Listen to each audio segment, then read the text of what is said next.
Bismillahirrahmanirrahim. Assalamualaikum warahmatullahi wabarakatuh.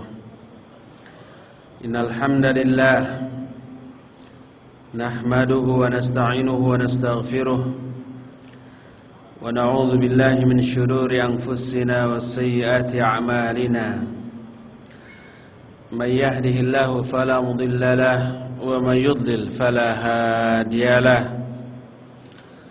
وأشهد أن لا إله إلا الله وحده لا شريك له وأشهد أن محمدا عبده ورسوله يا أيها الذين آمنوا اتقوا الله حق تقاته ولا تموتن إلا وأنتم مسلمون أما بعد فإن أصدق الحديث كتاب الله وخير الهدي هدي محمد صلى الله عليه وآله وسلم وشر الأمور محدثاتها وكل محدثة بدعة وكل بدعة ضلالة وكل ضلالة في النار. أيها الإخوة أعزكم الله, baik yang ada di studio Radio Hang ataupun seluruh pendengar Radio Hang di mana saja Anda berada. Alhamdulillah, atas izin Allah malam ini kita kembali dipertemukan oleh Allah untuk membahas sebuah permasalahan yang lagi marak terjadi di mana-mana. Bahkan dikhawatirkan ini sudah menjadi sebuah trendi dalam kehidupan masyarakat kaum muslimin, khususnya tidak hanya di Batam, bahkan di Indonesia umumnya, bahkan di seluruh dunia, yaitu KDRT, kekerasan dalam rumah tangga. Bagaimana Islam memandang masalah kekerasan rumah tangga ini? Sebenarnya urusan KDRT atau kekerasan dalam rumah tangga wajib dihindari jauh-jauh hari sebelumnya, jauh sebelum pernikahan itu dilakukan atau dialami, ketika masih bujang ataupun gadis. Persiapannya sejak saat itu. Sebab adanya KDRT atau kekerasan dalam rumah tangga menunjukkan adanya kesalahan yang dilakukan baik oleh salah satu pihak anggota rumah tangga ataupun semuanya. Mungkin kesalahan itu dilakukan oleh anak, mungkin oleh istri, mungkin oleh suami, mungkin oleh semua pihak. Dan kesalahan tersebut terjadi karena adanya penyimpangan perilaku mereka dari syariat Islam. Dan penyimpangan itu terjadi karena tidak loyalnya mereka kepada Al-Quran dan As-Sunnah sebagai sumber utama dari syariat Islam yang mereka pegang. Saya katakan, kenapa KDRT harus dihindari jauh-jauh hari sebelum rumah tangga itu berwujud? Karena ternyata untuk membentuk sebuah rumah tangga yang sakinah, yang islami, yang didasarkan kepada syariat Allah Subhanahu wa ta'ala, ternyata upaya yang harus dilakukan oleh seluruh anggota keluarga itu harus dimulai jauh sebelum mereka menikah. Sejak mulai muncul keinginan untuk membangun rumah tangga tersebut. Persiapan pertama yang wajib dilakukan oleh semua orang yang ingin menghindari tindak KDRT dalam rumah tangganya kelak adalah: pertama,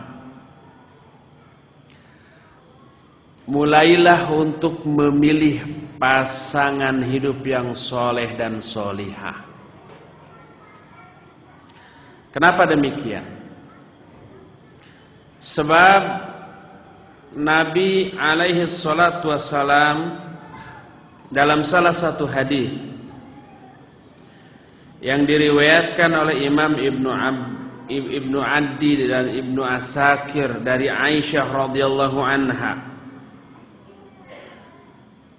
Hadis ini disahihkan oleh Syekh Al-Albani rahimahullah dalam kitab Sahih Al-Jami,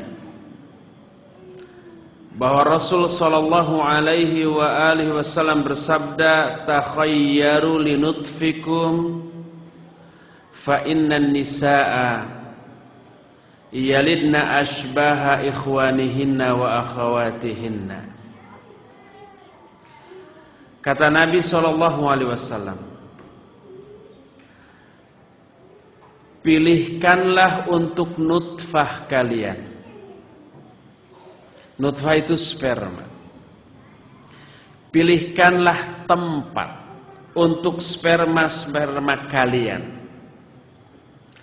Karena sesungguhnya para wanita akan melahirkan anak-anak yang mirip karakternya dengan saudara-saudaranya, baik saudara laki-lakinya ataupun saudara perempuannya. Oleh karena itu, memilih rahim untuk nutfah kita maknanya adalah memilih calon istri yang menjadi tempat dituangkan dan dipancarkannya nutfah dan sperma kita kepada rahim dari wanita itu. Imam Ad-Daruqutni juga meriwayatkan hadis dari Aisyah radhiyallahu anha. Rasul sallallahu alaihi wasallam bersabda, "Ikhtaru linutfikum al-mawadi as-salihah." Pilihkan untuk nutfah-nutfah kalian tempat-tempat yang solihah, rahim-rahim wanita-wanita yang solihah. Oleh karena itulah maka berkata Al-Mawardi bahwa memilih pasangan yang solihah yang harus dilakukan oleh setiap laki-laki merupakan hak anak atas setiap bapaknya. Anak memiliki hak untuk memiliki ibu yang solihah, yang mampu mendidiknya, mampu membimbingnya, mampu mengajarinya, mampu menuntun ke arah yang baik dan benar. Itu hak anak. Dan hak anak ini hanya bisa dipenuhi oleh bapaknya jauh-jauh hari sebelum si anak itu lahir. Oleh karena itulah berkata Umar bin Khattab radhiyallahu anhu, kata beliau, "Famin awwali haqqil walad ayyantaqiya ummahu wa yatakhayyara qabla al-istilad minhunnal jamila asy-syarifah ad-diniyah al-afifah al-aqilah li umuriha al-mardiyah fi akhlaqiha." Kata Umar bin Khattab, hak pertama setiap anak adalah dipilihkan ibu yang baik untuk anak itu. Dipilihkan sebelum si anak itu lahir seorang wanita yang mulia agamanya, yang afifah, yang mampu memelihara dirinya, yang akilah, yang cerdas, yang berakal, yang pandai, yang pinter. Al-mardiyah fi akhlaqiha, yang diridhoi akhlaknya. Sehingga dengan keseluruhan keunggulan dan kebaikan si wanita tadi menjadi bekal untuk membimbing anak-anaknya kelak. Kebaikan si wanita tadi menjadi bekal untuk membimbing anak-anaknya kelak agar anak-anaknya menjadi yang soleh dan solihah. Berdasarkan hal itu, maka memilih pasangan hidup dari kalangan wanita-wanita yang solihah merupakan hak anak atas bapaknya. Dengan kata lain, merupakan kewajiban setiap bapak terhadap anak-anaknya memilih wanita yang solihah. Oleh karena itulah maka Rasulullah SAW sejak awal wanti-wanti dalam memilih wanita. Kata beliau, tunkahul mar'ah li arba'in. Wanita itu dinikahi umumnya karena 4 alasan. Pertama, karena kecantikan. Kedua, karena hartanya. Ketiga, karena kehormatannya. Karena status sosialnya.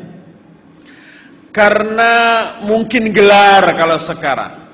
Dan yang terakhir karena agamanya. 4 alasan yang umumnya dijadikan pertimbangan oleh setiap laki-laki dalam memilih calon pasangan hidup. Apa kata Nabi SAW? Fadfar bidzatid din taribat yadak. Nikahilah oleh kalian karena agamanya. Kalau tidak, kalian akan rugi. Kalian akan binasa. Kalian akan celaka. Salah satu kerugian yang kelak akan muncul apabila seorang laki-laki memilih calon pasangan hidup yang tidak solihah, bukan karena agamanya, mungkin karena kecantikan, mungkin karena hartanya, mungkin karena gelarnya, mungkin karena keluarganya, bukan karena agamanya. Salah satunya adalah akan memberikan madarat kepada anaknya kelak. Hak si anak untuk dididik dengan didikan yang baik, yang benar. Hak si anak untuk dibimbing untuk menjadi anak yang soleh dan solihah bisa-bisa tidak terpenuhi kalau ibunya tidak memiliki agama atau kadar dari agamanya amat sangat minim, kurang. Baik kadar ilmunya, kadar pengamalannya, kadar loyalitasnya terhadap agama ini kurang. Maka hak anak untuk dididik menjadi anak yang soleh tidak akan dipenuhi. Bahkan sebaliknya si anak akan diarahkan kepada arah yang salah. Dikasihlah TV, dikasihlah PS, dikasihlah game, dikasihlah komik, dikasihlah HP-HP 3G yang bisa membuat anak semakin bebal, semakin malas, semakin lalai dari agamanya. Itu karena apa? Karena si bapak jauh sebelum anak itu lahir tidak melaksanakan kewajibannya memenuhi hak anak, yaitu memilihkan calon ibu yang solihah, tidak memilihkan rahim-rahim yang bagus untuk anak-anaknya kelak.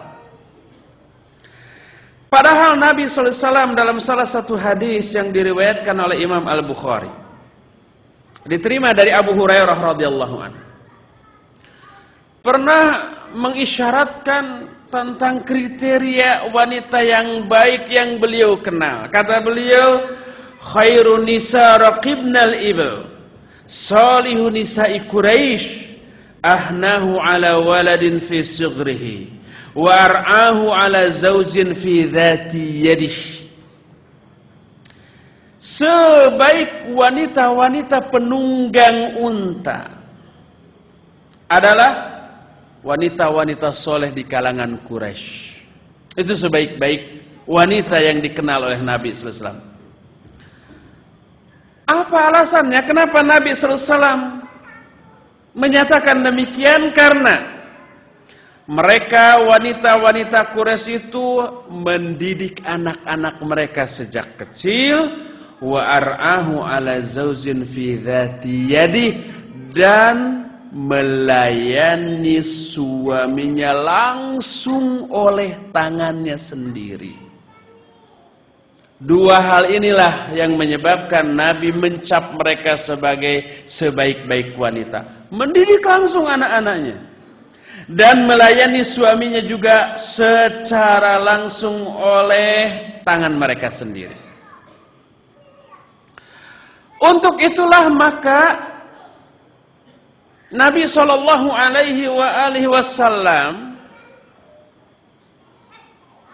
sengaja mengiming-imingi para wanita untuk bisa menikmati lapangan pekerjaan pokoknya sebagai seorang istri, sebagai seorang ratu rumah tangga.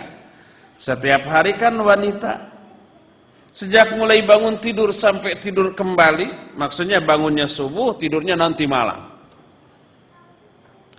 Rentang waktu selama siang hari, habis waktunya untuk mengurus rumah tangga.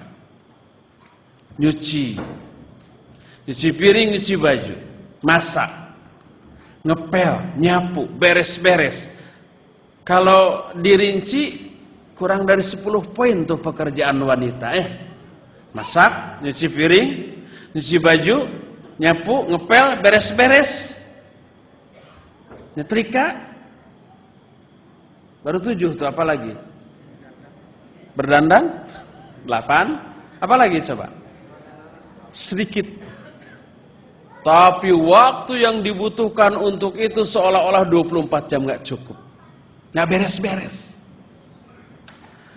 Ini yang menyebabkan banyak para wanita mengalami kejenuhan. Setiap hari begitu dan begitu seterusnya.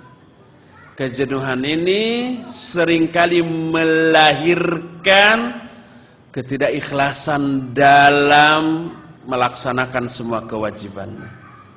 Mungkin ada ibu-ibu yang bersungut-sungut, sambil cemberut, sambil teriak-teriak, sambil ini dan itu. Kenapa demikian? Karena mereka kurang menikmati pekerjaan. Kenapa mereka kurang menikmati? Karena mereka melupakan betapa agung dan utamanya pekerjaan itu. Betapa menguntungkannya pekerjaan itu. Dengan keuntungan yang tiada terkira. Dan Rasulullah SAW sering mengiming-imingkan keuntungan ini bagi para wanita.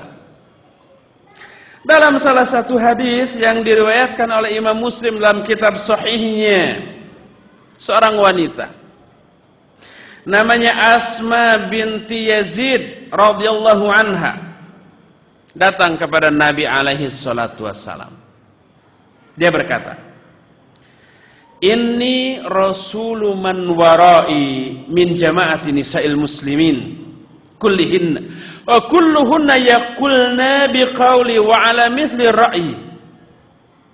Kata Asma binti Yazid datang kepada Nabi SAW, lalu dia berkata, "Sungguhnya aku utusan para wanita muslimin di belakangku.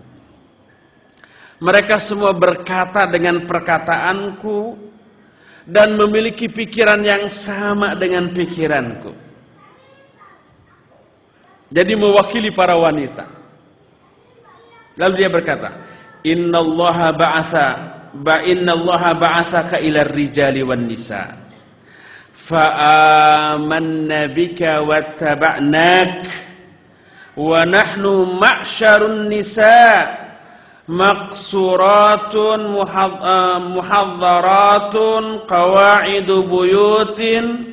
Wa innar rijala fuddilu bil jumu'at wa syuhudil janaiz wal jihad. Wa idza kharaju lil jihad hafidna lahum amwalahum wa rabbaina auladahum afanusyarikuhum fil ajri ya Rasulullah." Kata Asma, "Sesungguhnya Allah telah mengutus engkau baik kepada laki-laki maupun kepada wanita." Jadi kerasulan dan kenabian beliau tidak hanya untuk laki-laki, tapi juga untuk wanita. Lalu kami beriman kepada engkau. Kami mengikuti engkau.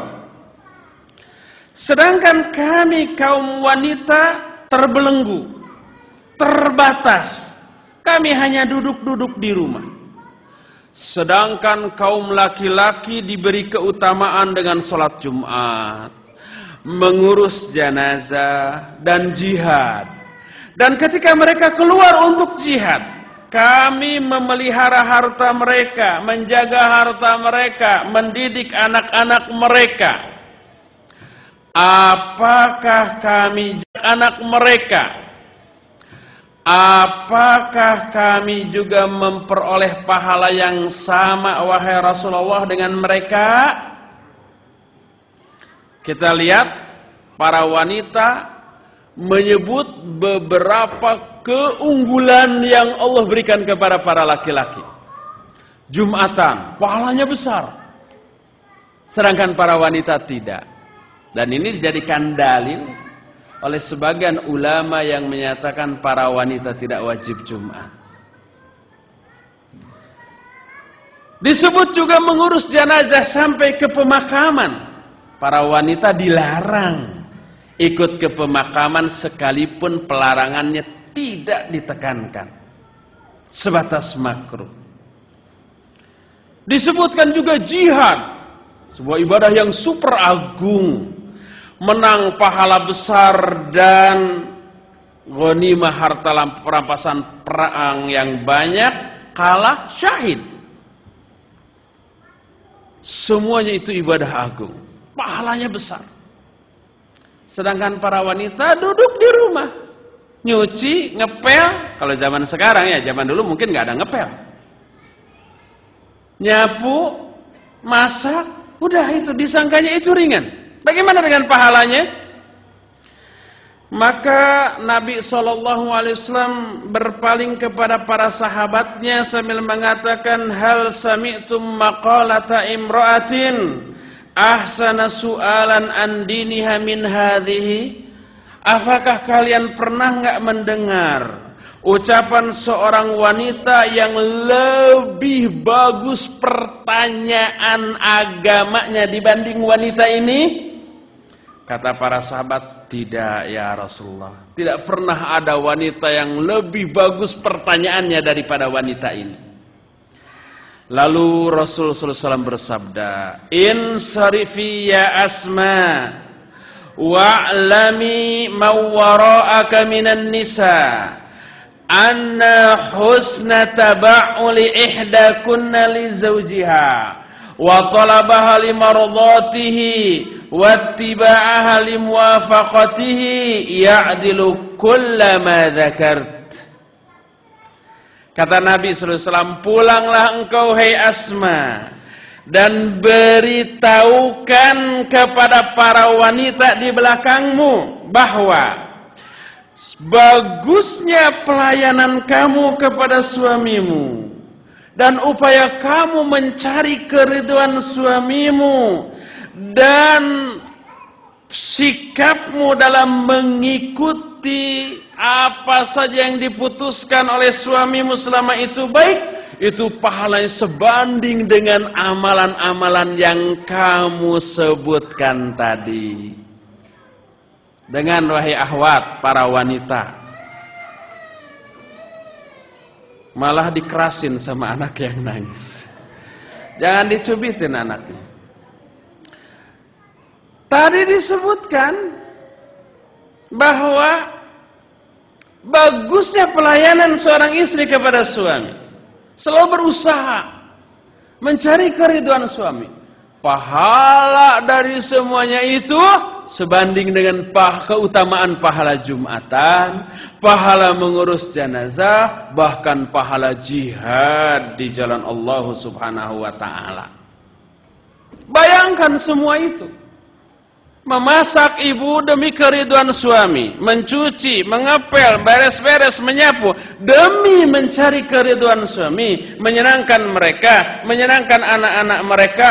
semuanya itu pahalanya sebanding dengan jihad, dengan sholat Jumat, dengan mengurus jenazah, dan itu merupakan amalan yang agung, tetapi risiko dan pengorbanannya tidak sebesar risiko dan pengorbanan jihad. Kalau jihad kan mati. Minimal kalau hidup juga luka, keringetan, capek, ngos-ngosan, resikonya besar. Ibu-ibu tidak harus seperti itu. Tapi pahalanya luar biasa besarnya. Oleh karena itu kalau bapak-bapak pergi ke Jumat, mengurus jenazah, bahkan jihad di jalan Allah, tidak ada yang mengeluh. Umpama ada panggilan jihad dari Rasul SAW dulu. Para sahabat apakah yang, aduh jihad lagi, bosan. Ada yang begitu? Enggak. Mereka senang. Mereka menganggap itu kesempatan yang luar biasa berharganya untuk meraih kemuliaan yang abadi, yang hakiki. Harus sesemangat dan sesenang itu pula ibu-ibu menghadapi cucian. Ibu-ibu menghadapi masakan. Ibu-ibu menghadapi rumah berantakan yang harus dibereskan. Begitu melihat rumah kayak kapal habis dibom, umpamanya ya. Bahan-bahan masakan yang bertumpuk, cucian yang juga bertumpuk. Ibu-ibu singgil, ini dia pahala. Ini dia ladang jihad. Disinilah dosa-dosa saya gugur. Seusai nyuci, seusai masak, seusai beres-beres, badan saya memang lemah. Tapi di balik kelemahan badan dan kepenatan pikiran, kemudian tenaga, semuanya habis. Di sanalah ibu-ibu memperoleh pahala yang banyak, dosa yang juga banyak yang berguguran, keridhaan Allah Subhanahu wa taala, hidayah Allah dan kecintaan dari Allah Subhanahu wa taala. Itu iming-iming dari Rasul sallallahu alaihi wasallam. Dan Nabi SAW menjadikan itu sebagai kriteria sebaik-baik wanita. Kata beliau, sebaik-baik wanita adalah wanita Quraisy. Mereka mendidik anak-anaknya, melayani suami-suaminya, langsung dengan tangan-tangan mereka sendiri. Oleh karena itulah, maka wanita yang seperti itulah wanita yang dipilih oleh Jabir bin Abdullah ketika dia akan menikah. Dan sikap Jabir dalam memilih wanita seperti itu didukung penuh oleh Rasulullah SAW. Suatu saat Nabi SAW mendengar Jabir ini sudah menikah, lalu bertanya, hal tazawwajta bikran am thayyiba? Kamu menikah dengan gadis atau dengan janda? Jabir menjawab, bal thayyiba, saya menikah dengan janda. Jabir ini tidak egois, tidak seperti antum. Kata Nabi, halumma bikran tulaibuha wa tulaibuka. Kenapa kamu tidak menikah dengan gadis? Agar kamu bisa bercanda dengan dia dan dia pun bisa bercanda dengan kamu. Kata Jabir, ya Rasulullah, tuwfiya walidi wali akhwatun sigar fakarihtu an atazawwaja mithlahunna ay fissin. Wahai Rasulullah, orang tuaku meninggal dan aku memiliki adik-adik wanita yang masih kecil. Saya tidak ingin menikah dengan wanita yang sebaya dengan adik-adik saya, sehingga tidak bisa mendidik, tidak bisa membina, tidak bisa menuntun. Makanya saya menikah dengan dengan janda. Dalam rangka apa? Dalam rangka agar istrinya nanti bisa mendidik adik-adiknya yang wanita yang masih kecil-kecil. Ini Jabir. Nah, wanita yang salihah seperti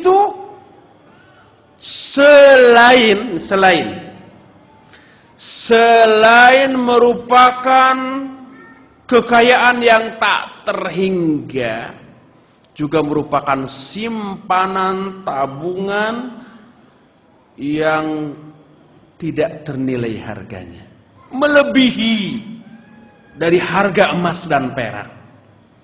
Sebagai simbol kekayaan yang tertinggi saat itu, emas dan perak. Wanita yang solihah jauh lebih mahal lagi daripada itu.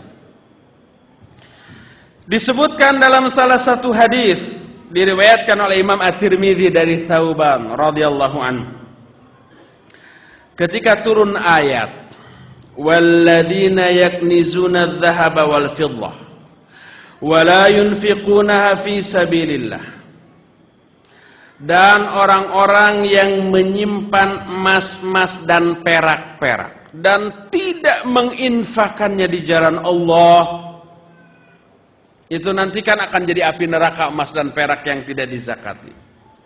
Kata Thauban, kunna ma'a Rasulillahi sallallahu alaihi wasallam fi ba'di asfari. Faqala ba'du ashabi unzilat fi adh-dhahabi wal fiddah. Falau alimna ayyal mali khairun lattakhadnahu. Suatu saat kami sedang berada dalam sebuah perjalanan bersama-sama dengan Rasul sallallahu alaihi wasallam. Ketika ayat ini turun, para sahabat berkata, "Oh, ayat ini turun tentang emas dan perak. Seandainya kita tahu harta yang lebih berharga daripada emas dan perak, pasti kita akan ambil." Berkatalah Rasul sallallahu alaihi wasallam, "Afdaluhu lisanun dzakirun wa qalbun syakirun wa zaujatun shalihatun tu'inul mu'mina ala imanih."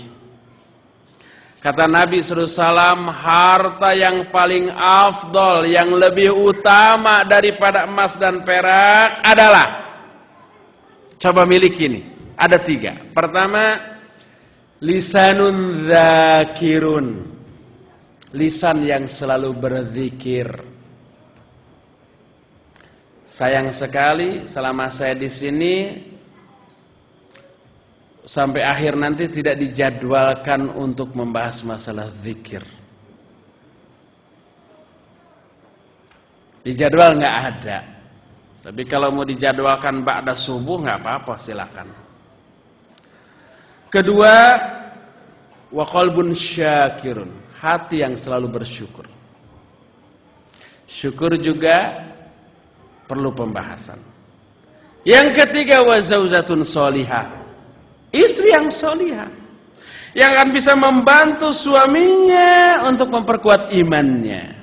3 kekayaan yang lebih utama daripada emas dan perak: lisan yang selalu berzikir, hati yang selalu bersyukur, dan istri yang solihah.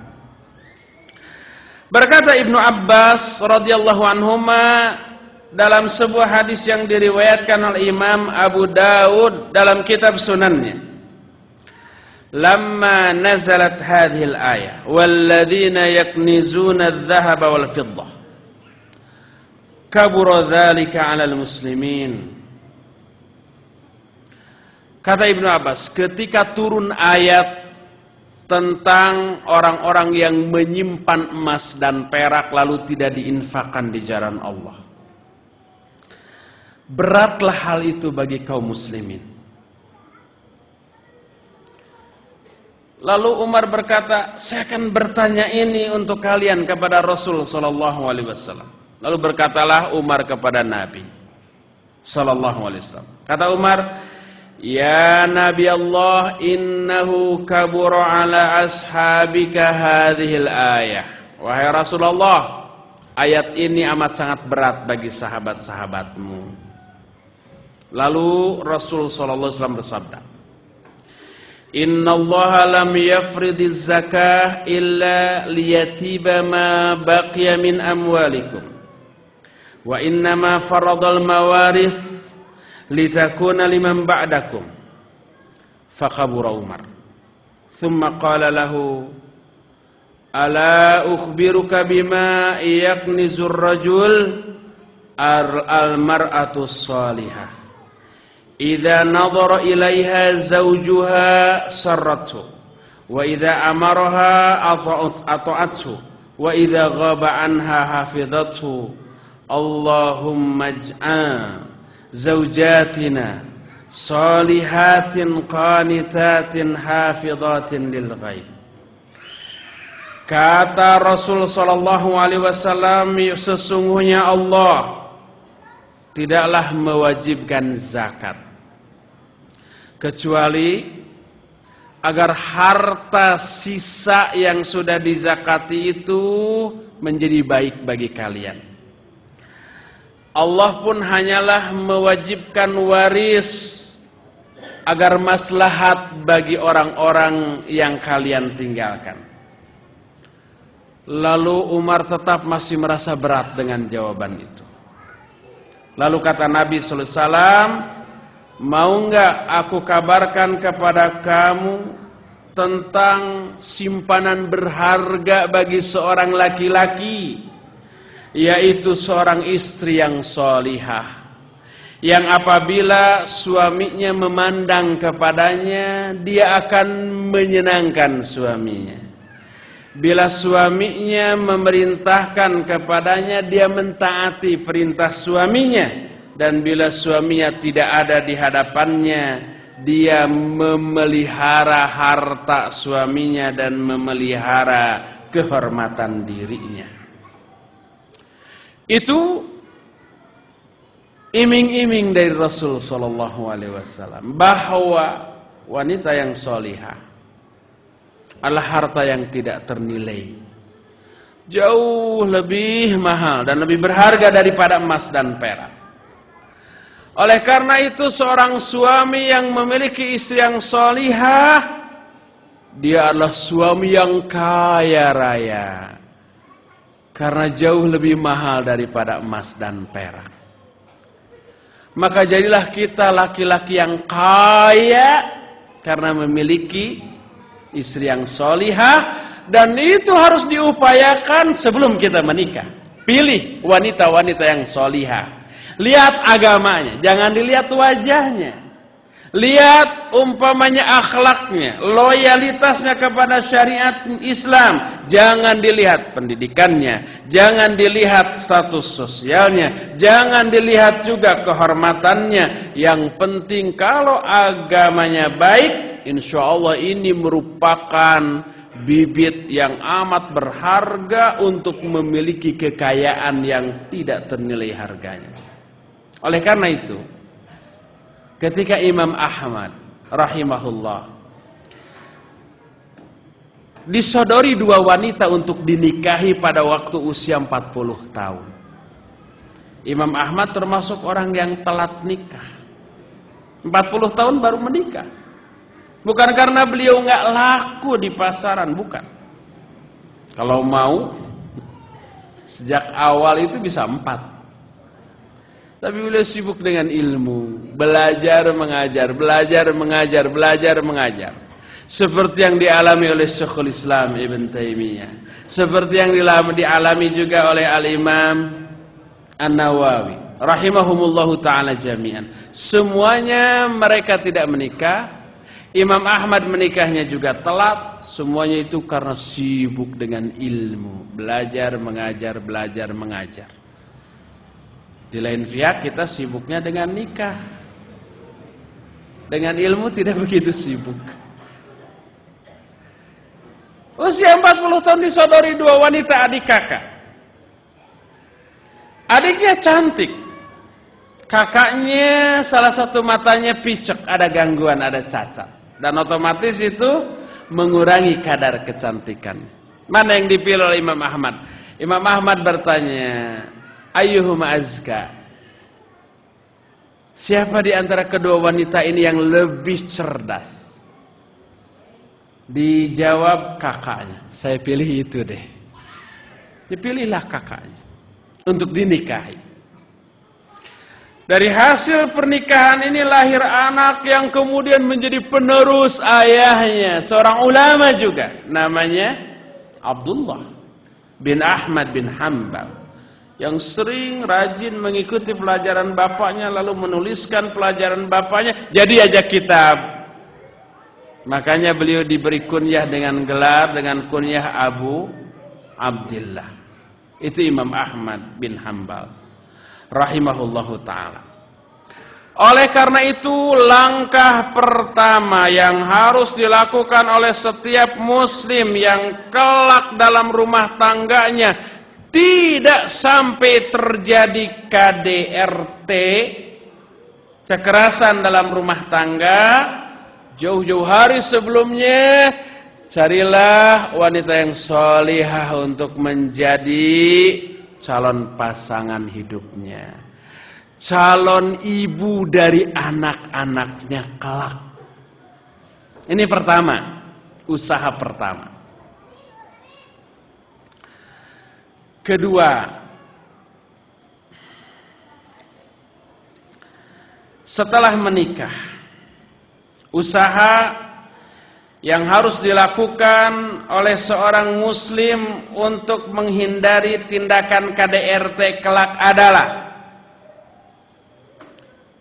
ketika mau menggauli istri, jangan lupa untuk meniatkan. Niat apa? Jangan lupa untuk meniatkan. Niat apa? Niat bahwa dia menggauli istri itu ingin memiliki anak yang kelak menjadi anak soleh dan solihah, menjadi mujahid mujahidah, menjadi muwahhid muwahidah, menjadi da'i da'iyah. Niatkan untuk itu.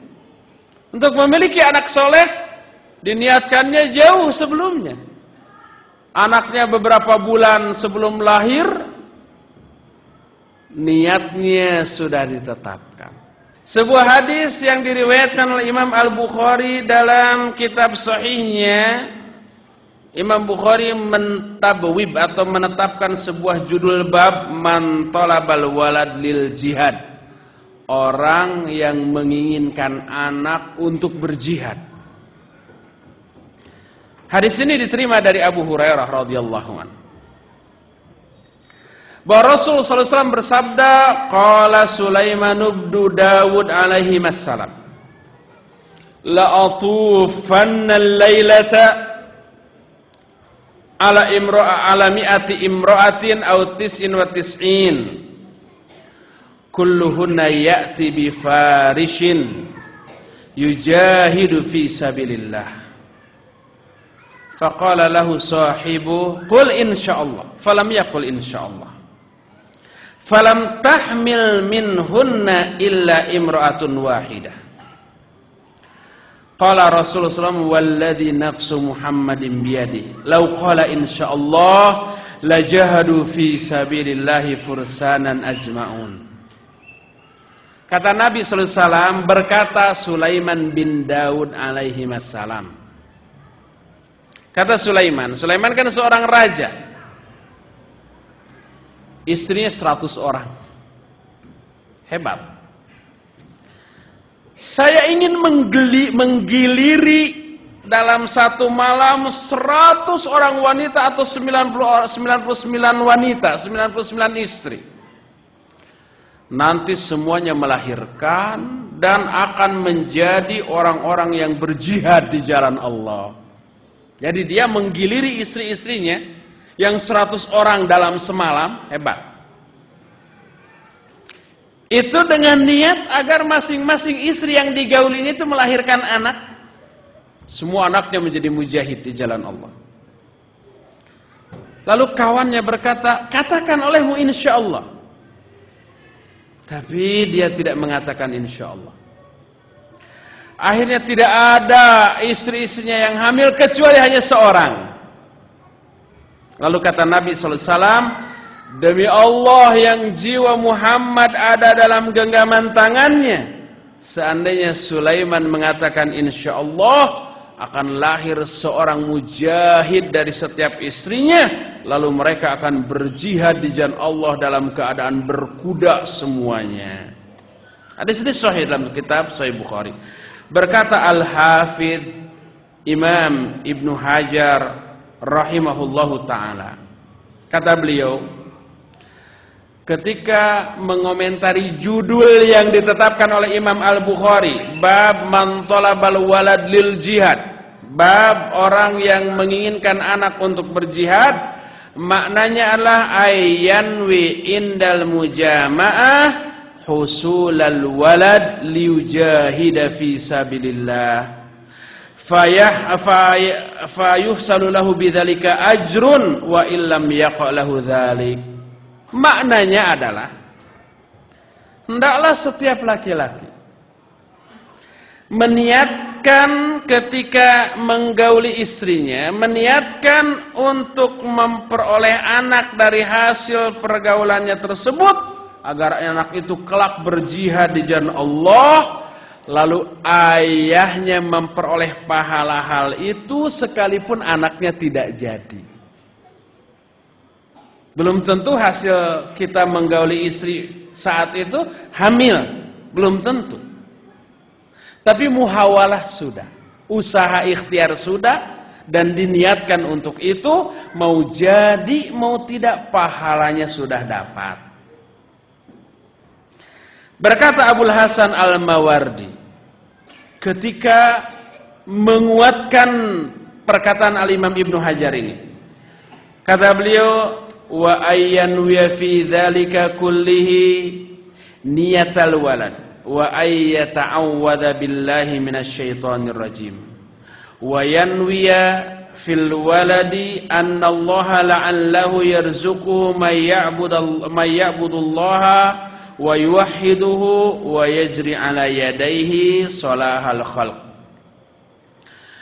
Kata Imam Al-Mawardi, hendaklah seorang laki-laki meniatkan dalam menggauli istrinya untuk memperoleh anak, lalu berta'awudz kepada Allah dari godaan setan yang dikutuk, dan meniatkan agar anaknya ini semoga menjadi anak yang beribadah kepada Allah, mentauhidkan Allah. Di tangan anaknya inilah kemaslahatan makhluk, iqamatal haq, tegaknya keadilan dan maslahat atau manfaat bagi kebanyakan manusia.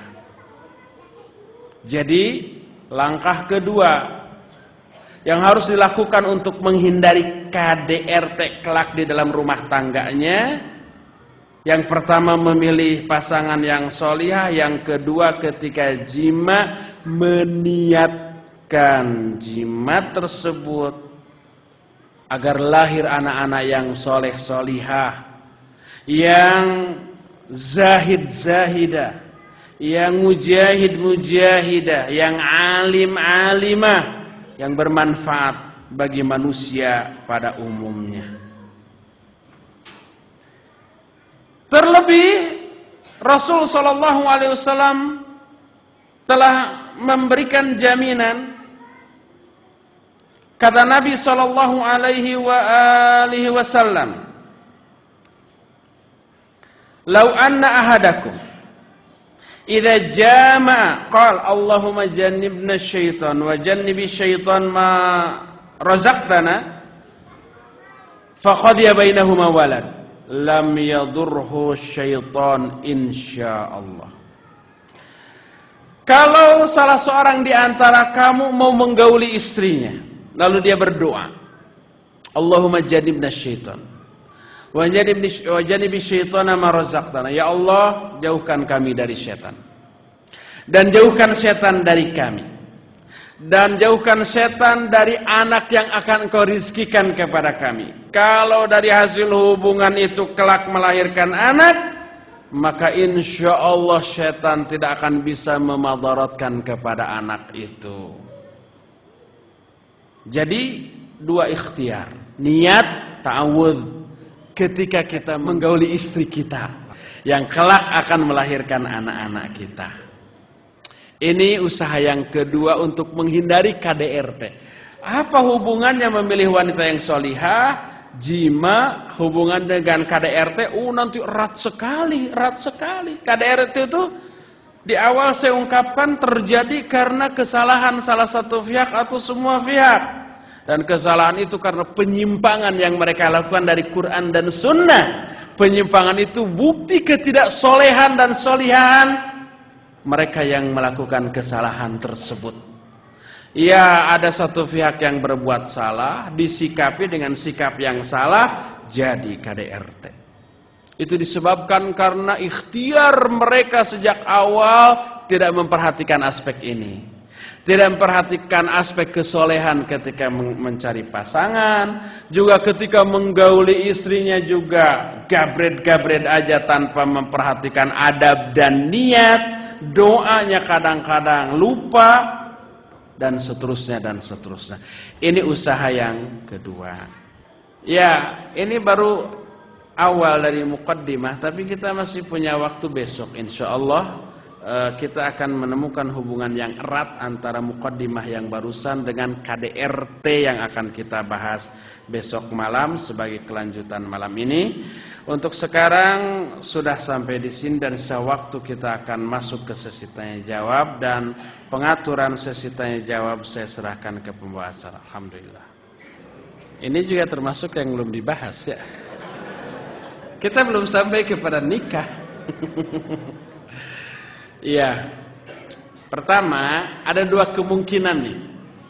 Istri kita nggak solihah itu dua kemungkinan. Pertama, ketika milihnya tidak objektif, terlalu subjektif. Karena kelihatan cantik, ya udahlah dijamin soleh. Sampai ada yang bilang, ikhwan, Ustaz, saya tidak ragu kesolehan akhwat, dijamin soleh. Sampai ada yang bilang, ikhwan, Ustaz, saya tidak ragu kesolehan akhwat-akhwat yang ngaji nih. Solehnya pastilah rata. Makanya tinggal saya pilih yang cantik nih. Itu subjektif. Jadi belum tentu akhwat yang rajin ngaji, tahunan ngaji, dijamin solihah. Enggak. Sebagaimana juga ikhwan. Tidak dilihat dari lama sebentarnya ngaji. Oleh karena itu jangan terlalu husnudzon kalau ngajinya udah tahunan dijamin solihah, enggak. Oleh karena itu cari informasi ke orang-orang terdekatnya yang jujur dalam memberikan informasi. Dan akhwat yang terdekat harus memberikan informasi yang diminta sekalipun harus menggibahinya. Dibolehkan menggibahi dalam hal ini. Sebagaimana Fatimah binti Qais radhiyallahu anha datang, wahai Rasulullah, saya sudah dilamar oleh dua orang, Muawiyah dan Abu Jaham. Mana yang harus saya pilih? Kata Nabi SAW, adapun Muawiyah itu seorang yang pelit. Adapun Abu Jaham, dia orang yang galak, yang tidak pernah meletakkan tongkatnya dari pundaknya, yaitu suka mukul. Maka nikahlah kamu dengan si fulan. Nabi SAW membongkar aib kedua orang ini. Itu ghibah. Tapi itu ghibah yang dibolehkan. Jadi berikan informasi yang objektif, jangan ditutup-tutupi. Oh, akhwat ini solihah, cantik luar biasa, pokoknya dijamin tidak akan kecewa. Ternyata bohong. Dan setelah menikah kan nggak bisa di cancel itu. Ribet ngenselnya itu. Jadi cari informasi ke sebanyak mungkin orang, apakah dia betul-betul solihah atau tidak. Jangan sekali dua kali bertemu dijamin soleh, baru obrolan. Akhwat, gimana pendapat akhwat tentang anu. Dijawab pasti jawabannya baik. Dia menyembunyikan semua aibnya, karakter aslinya disembunyikan. Dia cover seluruh keburukannya dengan kebaikan sesaat. Oh solihah, oh bagus. Padahal itu kedok. Jadi kemungkinan yang pertama, dia kurang teliti dalam memilih pasangan istri itu, sehingga dianggapnya solihah, ternyata setelah jadi nikah enggak solihah. Akhirnya menyesal. Ini kemungkinan pertama. Kemungkinan kedua, istrinya tidak solihah itu karena ketika memilih istri itu dulu kita nggak tahu, belum ngaji, sehingga yang penting cantiklah, urusan solihah nanti bisa dibina. Inginnya begitu. Semua orang gampang, asal nomor satu aja. Urusan akhlak bisa dibina, diajak ngaji. Padahal setelah nikah membina luar biasa susah. Jangankan membina, mempertahankan hasil binaan sejak gadis saja setelah menikah susah. Ketika gadis terbina, mungkin hafalannya bagus, tahajudnya, saumnya, akhlaknya bagus. Setelah menikah, coba pertahankan, susah. Rata-rata turun, tahajudnya turun. Jangankan tahajud, sholat yang fardu aja kedodoran. Saum Senin Kamisnya sudah dilewat. Hafalan Qur'annya banyak yang hilang. Akhlaknya yang tadinya menyejukkan, menyenangkan, sekarang teriak-teriak setelah punya anak. Mempertahankan kebagusan hasil pembinaan ketika gadis saja susah. Apalagi membina yang tadinya jelek jadi bagus, lebih susah lagi. Iya, tadi dijelaskan oleh Nabi SAW, beliau memuji wanita-wanita Quraisy karena nggak punya pembantu, mendidik anak sendiri, melayani suami sendiri. Ketika Fatimah mengeluh kepada Rasul SAW karena pekerjaannya berat, harus menggiling gandum untuk masak makanan untuk suami dan anaknya, minta pembantu kepada Nabi SAW. Oleh Nabi disodorkan, mau pembantu atau kamu sabar dengan pahala gini. Fatimah memilih sabar dengan iming-iming pahala tadi. Nggak jadi minta pembantunya. Itu para wanita zaman dahulu yang imannya luar biasa hebat. Adapun wanita-wanita sekarang dengan kadar keimanan seperti yang antum ketahui, di saat diberi iming-iming pahala yang besar itu tidak begitu tertarik. Akhirnya kalau memaksakan diri tidak memiliki pembantu, pertama kerja tetap kerja sendiri tapi bersungut-sungut, tidak ikhlas, banyak uring-uringan, banyak emosi. Yang kedua, pekerjaan rumah tangga tetap tidak tertangani. Cucian itu kedodoran, setiap kali suaminya mau pakai ngedadak, masih basah disetrika dulu ngedadak. Kadang-kadang kalau udah kering nggak sempat disetrika, udah pakai apa adanya aja lah. Menyiapkan sarapan gak sempat, udah cari aja tukang bubur ayam nanti di jalan. Bagaimana yang harus kita lakukan? Pertama begini, bila kadar keimanan wanita zaman sekarang seperti keimanan wanita yang zaman dahulu, di mana mereka tanpa pembantu bisa menghandle semua pekerjaan secara ikhlas, tanpa bersungut-sungut, bisa menghindarkan seluruh madarat yang timbul dan meraih semua manfaat yang terkandung, maka itulah yang terbaik. Kalau bisa begitu. Tapi kalau nggak bisa, sekarang tanpa pembantu, istri menghandle semua pekerjaan di rumahnya, tapi capek. Kadang-kadang suami pulang pekerjaan belum beres, rumah masih berantakan. Pulang suami capek, istri capek. Istri tidak bisa melayani suami. Yang harusnya suami pulang itu disambut dengan sambutan yang sudah seger, fresh, dandan, ramah, dan menyenangkan suami. Tapi karena istri kecapean dan habis waktu untuk pekerjaan rumah tangga, walaupun nggak beres-beres, begitu pulang, suami cemberut karena banyak urusan dan capek di luar rumah. Istri juga cemberut karena ya capek, ya jengkel oleh anak-anaknya. Begitu pulang masing-masing pada cemberut. Terus karena capek, dua-duanya perasaannya sensitif. Dua-duanya mudah marah, mudah tersinggung, mudah tersindir. Kemudian dua-duanya merasa dirinya paling capek dan butuh perhatian dari pasangannya. Istri membutuhkan begitu suami pulang, suami itu menghibur, membantu, menolong. Begitu pulang, mah apa yang harus bapak bantu? Cucian harus dibantu enggak? Ngepel biar bapak. Istri inginnya begitu. Anak-anak biar bapak yang memandikan. Istri inginnya begitu.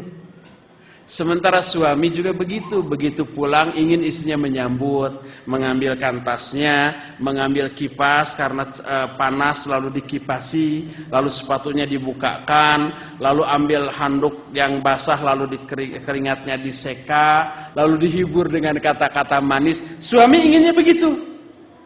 Jadi pada berharap, tetapi dua-duanya tidak bisa, malah sensitif.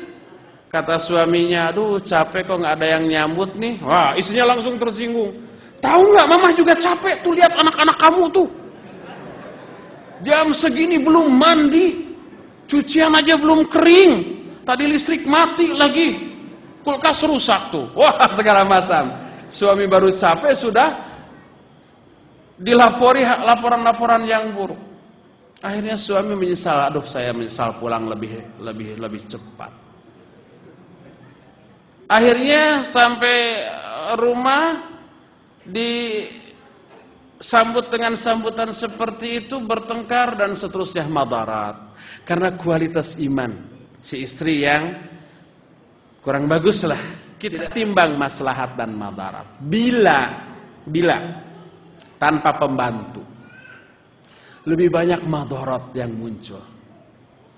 Dan bila setelah memiliki pembantu, madaratnya berkurang, maslahatnya banyak. Karena semua pekerjaan rumah tangga terhandle oleh pembantu. Istri bisa berdandan. Istri bisa mendidik anak-anaknya. Bisa mengurus anak-anaknya. Sehingga suami pulang, semua rumah dalam keadaan beres. Anak-anak semuanya sudah mandi. Istri sudah mandi, sudah seger. Begitu suami pulang disambut dengan ramah. Ayo pak, mari masuk. Diambil tasnya, dibukain sepatu. Ayo pak, mari masuk. Diambil tasnya, dibukain sepatunya, disajikan minuman yang segar, lalu dihibur dengan kata-kata manis. Bila perlu dipijitin, dan seterusnya. Maka suami pulang dalam keadaan senang dan bahagia. Semua masalah yang dialaminya di luar rumah, di pekerjaan, hilang melihat sambutan hangat dari istrinya. Dan itu disebabkan karena adanya pembantu. Dia korban 300-400 ribu per bulan. Tapi dari 400 ribu sampai 500 ribu per bulan melahirkan kemaslahatan yang banyak. Kalau ini yang terjadi, punya pembantu lebih maslahat dan tidak punya pembantu, banyak madarat yang muncul, suami istri banyak bertengkar, rumah tangga amburadul, maka pilih yang lebih maslahat. Sekalipun harus berkorban uang sejumlah tertentu setiap bulan, asal maslahatnya nyata. Jadi kalau kita mungkin tanpa pembantu bisa menghandle semua manfaat dari pekerjaan bisa diambil, dan semua madarat akibat hal itu bisa disingkirkan, jangan punya pembantu, handle sendiri. Tapi kalau tidak mampu seperti itu, ambil yang lebih maslahat. Wallahu a'lam bishawab. Poin ketiga dari ikhtiar atau usaha menghindarkan KDRT. Tadi yang pertama memilih istri yang salihah. Kedua, sebelum jima ada adab dan ada niat. Poin yang ketiga, jadilah orang tua yang soleh dan solihah, karena kesolehan orang tua berdampak besar pada kesolehan anak-anak. Allah dalam banyak Al-Quran menjelaskan, pertama, ketika Nabi Khidir alaihi salam membangunkan sebuah rumah bagi dua anak yatim yang ditemuinya bersama Nabi Musa. Dan ketika mau dibayar menolak. Nabi Musa bertanya, kenapa engkau menolak bayaran? Kata Khidir alaihi salam, ini Allah jelaskan dalam Al-Kahfi ayat 82. Wa kana abuhuma solihan. Karena bapak kedua anak yatim ini orang soleh. Kesolehan bapaknya menguntungkan anak yang ditinggalkannya. Lihat Al-Quran, walladzina amanu wattaba'athum dzurriyyatuhum biiman alhaqna bihim dzurriyyatahum. Dan orang-orang yang beriman lalu diikuti oleh anak-anak turunannya dalam keimanan, maka kami ikutkan mereka bersama-sama. Kesolehan bapak berpengaruh besar kepada kesolehan anak-anaknya. Berdasarkan hal itulah maka seorang sahabat namanya Harithah bin Nu'man radhiyallahu an, dia datang kepada Nabi SAW lalu duduk dan tidak salam. Berkatalah Jibril kepada Nabi SAW, amma innahu law sallama laradadna alaihi. Kalau dia salam, kami pasti menjawab salam dia. Malaikat akan menjawab salam dia, menunjukkan dia ini istimewa. Kata Nabi SAW, wa hal ta'rifuhu, apakah engkau kenal dia? Kata Jibril, na'am. Hadza minas tsamanina alladziina sabaru yauma Hunain. Razaqahum razaqa auladahum alal jannati fil jannah. Ya, kami kenal. Dia termasuk salah satu di antara 80 orang yang sabar pada waktu perang Hunain. Lalu Allah memberikan rizki kepada mereka dan kepada anak-anak mereka karena kesolehan mereka, kesabaran mereka. Kesabaran orang tua menyebabkan anaknya juga kecipratan rizki dari kesabaran orang tuanya.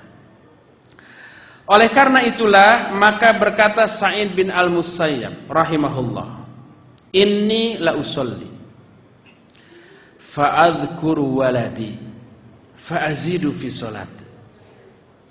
Aku solat, tiba-tiba di tengah solatku aku ingat anakku. Lalu aku tambah kekhusyuan sholatku karena anak-anakku itu. Ditanya, apa hubungannya?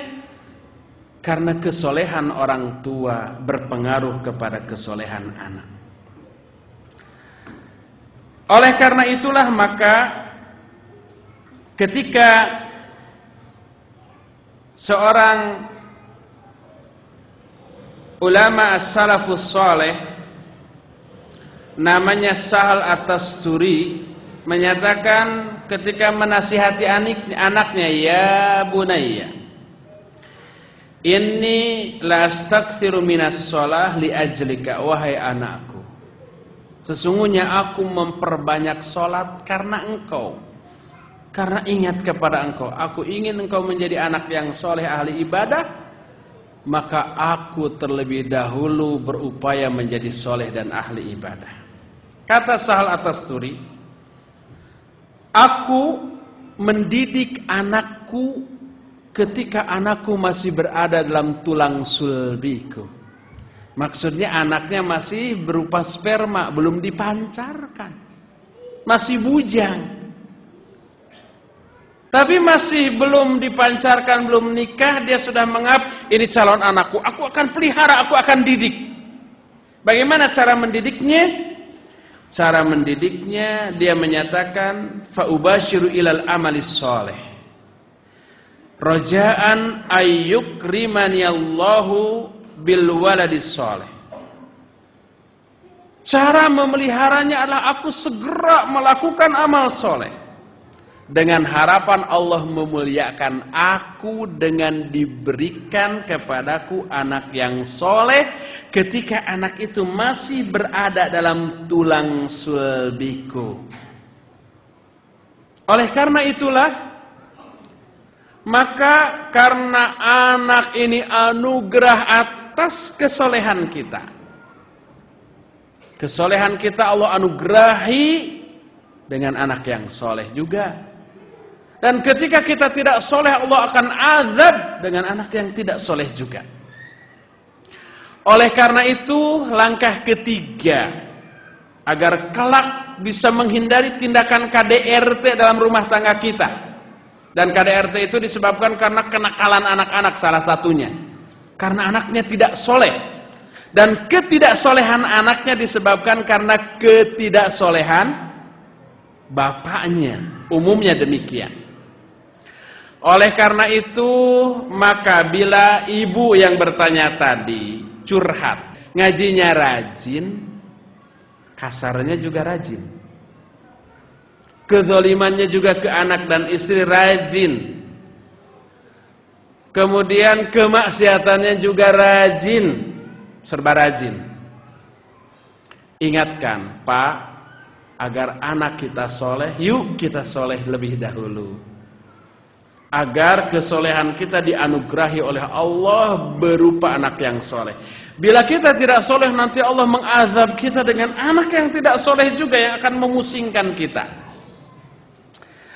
Terus bagaimana tindakan si istri apabila si suami rajin ngaji tetapi ilmunya tidak diamalkan di rumahnya, atau sebaliknya, istrinya rajin ngaji tapi kok di rumahnya tetap nggak berubah? Coba selidiki ketika ngajinya dia ngapain. Pertama mungkin ngobrol. Nggak ngobrol atau ngelamun mungkin. Lihat bawa buku nggak? Kalau bawa, lihat catatannya. Jangan-jangan penuh gambar. Kelihatan seperti khusyuk menulis, ketika dilihat menggambar. Barangkali yang dia lakukan tidak mendengar. Tanya setelah pulang ngaji. Walaupun dua-duanya suami istri ngaji. Pulang di rumah coba diskusikan lagi, nyambung nggak? Kata suaminya, Umi, menurut Umi apa yang dijelaskan Ustaz tadi itu gimana tuh? Kita menerapkannya dalam rumah tangga kita gimana tuh? Kita mulai dari mana? Kata si Uminya, tadi Ustaz nerangin apa ya? Loh, emang nggak mendengarkan gitu? Denger tapi nggak dicatat. Barangkali masuk kiri keluar kanan itu. Coba selidiki. Tapi kalau ilmunya masuk kemudian amalnya kurang, maka perlu diingatkan. Perlu diingatkan. Salah satu cara mengingatkannya, jangan menyudutkan, jangan menyalahkan, tapi ingatkan demi kesolehan anak-anak kita. Yuk kita soleh terlebih dahulu. Wallahu a'lam bishawab.